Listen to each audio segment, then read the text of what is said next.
د دجال د راوتلو هغه وخت نږدې شوی دی ځکه چې کوم علامات د دجال راغلي دي هغه رانږدې دي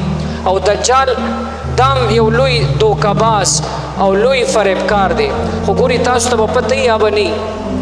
د دجال په چلونو کې یو چل دا دی چې دا خلک ځان ته راواړی هغه یو چل چې دی هغه ډمتوب دی دا موسیقي د موسیقي نو د دجال په لاس کې موسیقي وي هغه سره به داسې ډول شپیلي وي هغه چې والی کېږي نو خلک به ځان طرف ته رابلي او دې کې ناشنا ګورې هغه اثر مې چې دا کم دین نه لرې خلک وي او د جومات نه نو په دې باندې بیا ډېر زر اثر کوي دا بیا شپه نه ګوري 1 بجه او 2 بجې د شپې نه ګوري خو چلته د ډمانو پروګرام یې ځان ورسوي د دې دومره خرابه نشه ده او اعلان کې دا دومره خرابه نشه او आवाज لري که نه تاسو به دا واقع نه وي اورېدلی یو ځل پیغمبر علیه الصلاة والسلام مکه مکرمه کې د پیغمبري ورته نه و میلاو دې نه وړاندې یو ځل چېرته د شپې واده و نو نبی علیه الصلاة والسلام مکه مکرمه کې چې وی کتل یو आवाज راتلو د دې باجې او د دې شپېلۍ आवाज راتلو نو پیغمبر علیه الصلاة والسلام خو ځوانو او زمونږ په شان انسانو څه فرشته خو نه وه او زمونږ په شان د هغه غوښې زړی و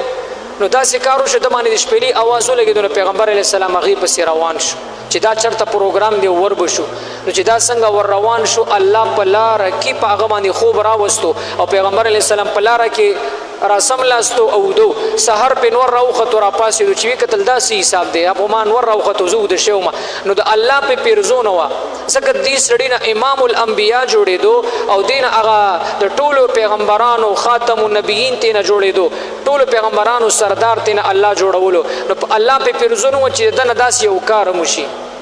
الان کې د جهالت زمانہ و